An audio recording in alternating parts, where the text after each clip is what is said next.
But yeah, so like the ones who are always telling me, you know, about these easy short ways to achieve in life, they're always seeking to just copy and imitate,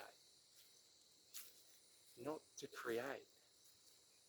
And it's so funny because, like, if you have never done what I am trying to do, why would you understand what my goals and milestones are that I'm trying to achieve? So, for example, these SEO people, oh, it's washed out here too, damn. But these SEO people, look at how beautiful it is, but it's absolutely gorgeous. And like, the awesome thing is a funny thing really with this water is you see how black it is. It's actually, oh, we can walk through it. It's actually crystal clear. So that blackness is all the leaves on the bottom. So the leaves leach out this, I don't know what it is, pigment or something like that.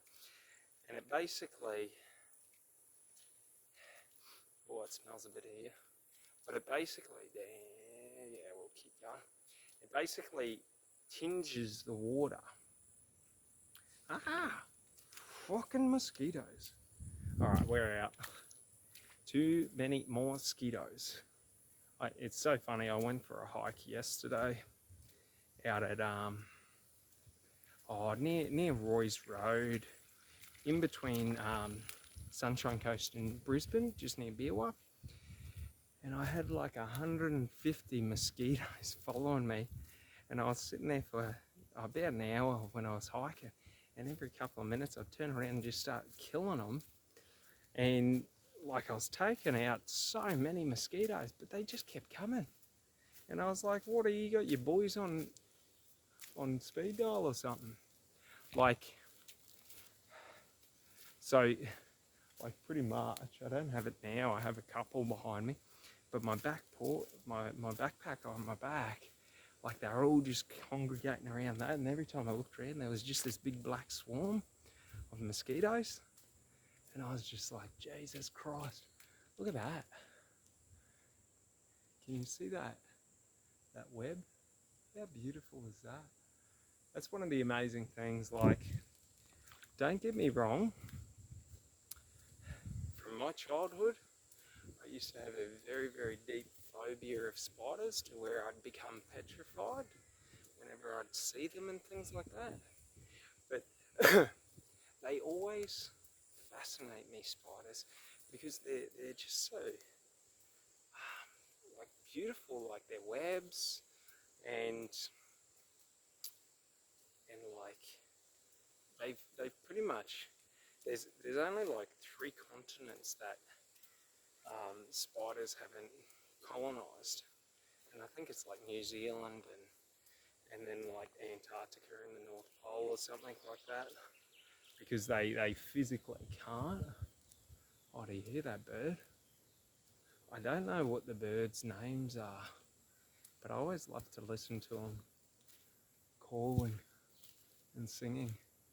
It's one of the awesome things, especially now that it's kicking in Australia over to winter.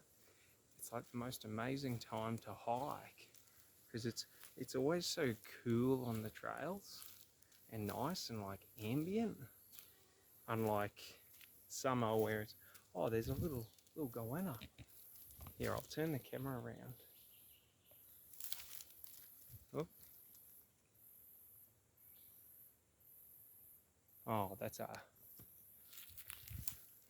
we can't turn the camera around. But check him out, he's on the tree there. Look at him there. Absolutely gorgeous. If you can see him. Doing these things on cameras is always so difficult, because whenever you want to do something, like, your camera's never set up for it. So it's sort of like, unless you've got a specific camera for it, it's a bit of a mish. Ooh, little baby spiderweb. It's a bit of a mission to be able to sort of on the fly do things. Whoop. Ah, stick to the face. Whoop. 1 second. Oh, I didn't see out of my periphery, but there was a stick right by my eye, and it hit the corner of my eye. And because I got ADHD, I got really quick reflexes when anything sort of touches or hits me. And it's always so funny because people think it's me being sort of like scared, but it's like as soon as I feel something, I have to pull away and then assess it. Wow, it's absolutely gorgeous out here, but yeah. But no, getting back to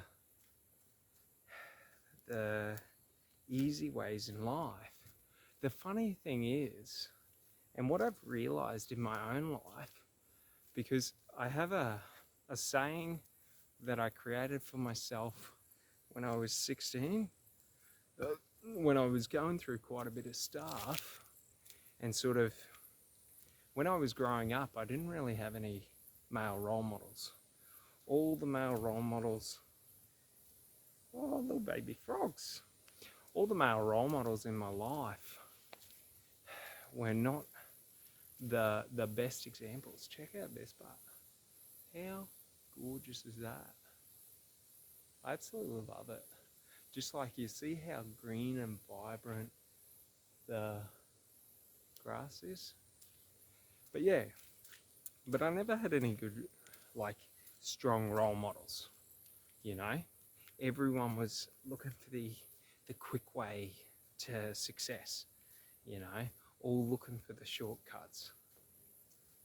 All refusing to control their behaviors and emotions and just responding and reacting. Having no values, you know?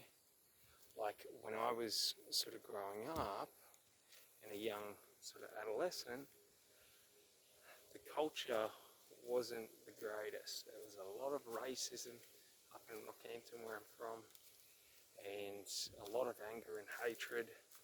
Like I used to walk around at 16 with a 12-inch hunting knife in my backpack, because if you get into the wrong situation, you're going to have 6 blokes trying to cave your head in for no reason, because you're either the wrong skin colour or, you know, this or that, so that they can fucking prove themselves and all of this. Ooh. And, oh Jesus. Whoa. And it was so funny.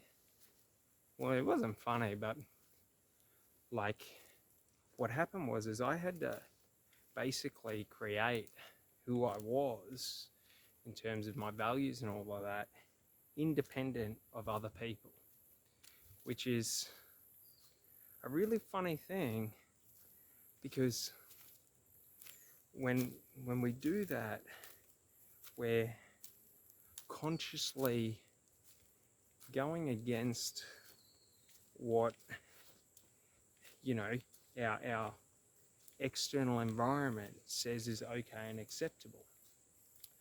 So when I was 16, I was really defining, you know, what it meant to be a man, what it sort of like, who did I want to be, how did I, like, what did I want to emulate as strength. And I sort of came up with some rules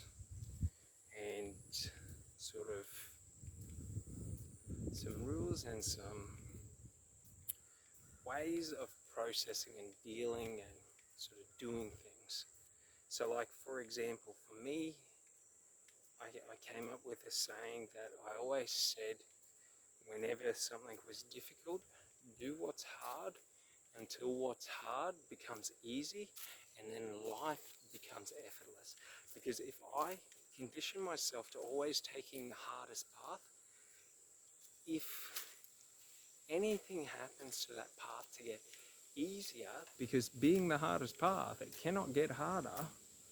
Like, that's the thing. When we take the route of the hardest path, or the most difficult path, or the longest path to our goal, like if we take the longest path to our goal, do you know the beautiful thing about that? It can't get longer. It is already at its maximum length. So it can only ever get shorter. If we take the most difficult path, or the most difficult actions in pursuit of our goals, it can never get more difficult. It can only ever get easier. And that's a funny thing. So like, if I customize or become accustomed to always choosing the hardest path towards my goal, then when I decide to stop intentionally going for the hardest path, and I choose to just go for a normal path, it is effortless. So an analogy I would give you is, if I acclimatize myself to running uphill with 20 kilos on my back, when I run flat with no weight, each step is effortless. Do you sort of see? So it's like the more sort of acclimatized I am to difficulty, the easier life gets when I choose to not make it difficult. And for me personally in my life, this has always been something that I struggle with, is that I tend to think that, like in my career and in business and in my personal life, I get stuck in the hard. Like, I feel like sometimes I just choose to not suffer, but I choose to always like be in the hard because it's now comfortable. And it's so funny because like we get those sort of feelings and urges that, oh, maybe I should do what other people do. Maybe I should do, you know, the easy thing. And it's sort of like trying to work out if the hard path I'm on is the right path, or if I'm just making my life difficult because I want to experience difficult. So there's a difference between taking the hard path and making your life difficult. So like, you know, making your life difficult may look like burning all the bridges and relationships around you, you know, because that was a funny thing when I was 16, 17, is that the story of success, or the narrative of success, was you had to get rid of everyone and be solitary and do everything on your own. The reason I personally choose to do everything on my own is like this: I can do anything. If I need or want other people to be with me, I now have to account for them and accept, you know, the limitations that they set. And that's a funny thing. Like, but it's also a realization I had, especially in business, was that if I'm going to do things alone, I don't have to compete with others. So like, for example, on these videos, I don't really care that much about videography. So I don't really care about editing it. I don't really care about trying to get the perfect shot. It doesn't matter in my mind. It's irrelevant. I see all these people on YouTube and around and in business, and they're so worried about getting it perfect that they spend 10 hours to do a 1 hour task. And it's so funny because it's, if I don't care about what I'm not good at, and I only focus on what I'm good at, I will excel in what I'm good at. I don't have to know everything. If you suck at accounting and you run a business, but you're a killer salesman, just sell. Who cares about accounting? Outsource it. You know, it doesn't matter. Like, if you're always generating massive amounts of money, it doesn't really matter what your books say, because unless you're, you know, illiterate and you're overspending, like, everyone understands accounting. If we make more money than we spend, we have surplus. If we spend more money than we make, we now have a deficit. Like, I spent like 8 years at university, and 3 of them was in accounting, and it's so funny because, like, yeah, I went through all these jobs, and when I was back in uni, I was trying to be a financial planner, accountant, get into stockbroking, going to be Wolf of Wall Street. That was my goal, was to be a stockbroker and average $250,000 a year as a base salary, and then make extra. But like, the funny thing is the only reason I wanted that was so that I could go into philanthropy. Like, I didn't really care. Like, back then, I thought I wanted, you know, a supercar. I thought I wanted, you know, massive house, cocaine parties, you know, this, that, and the other. All the bullshit of society. And I had a mental breakdown because I was earning, you know, 100, 120 a year on average, killing it. One of the best in my industry. You know, one of the best in my company. But in my company, everyone was the best. Like, it was an apex company. But that's the thing.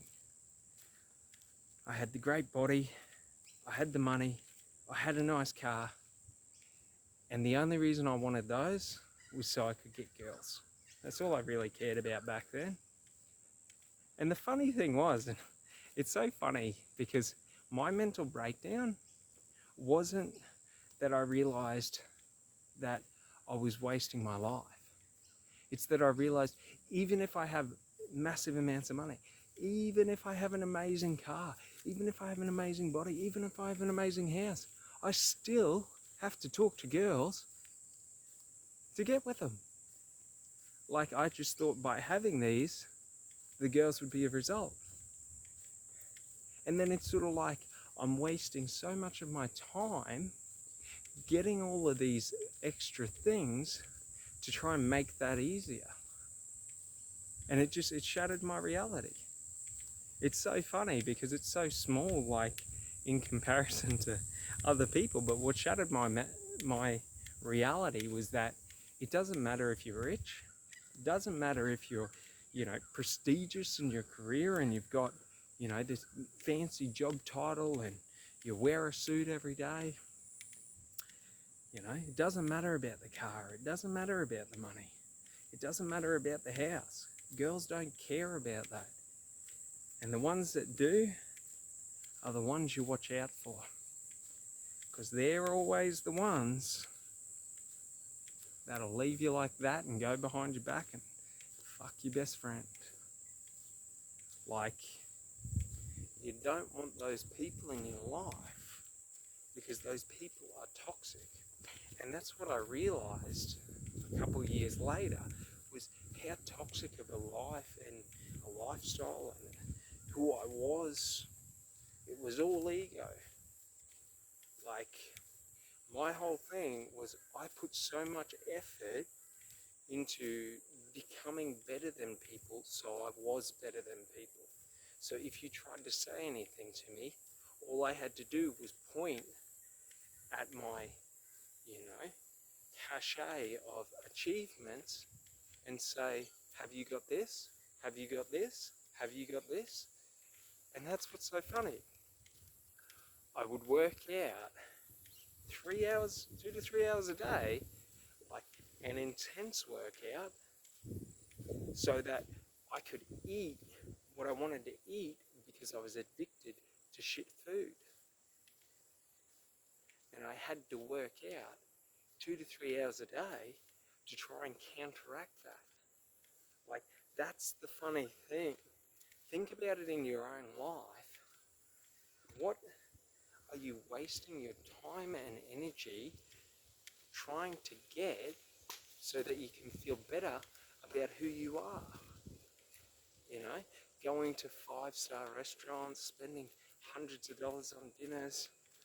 Like, I used to love whining and dining girls and taking them to rooftop bars and all of this. And it's so funny.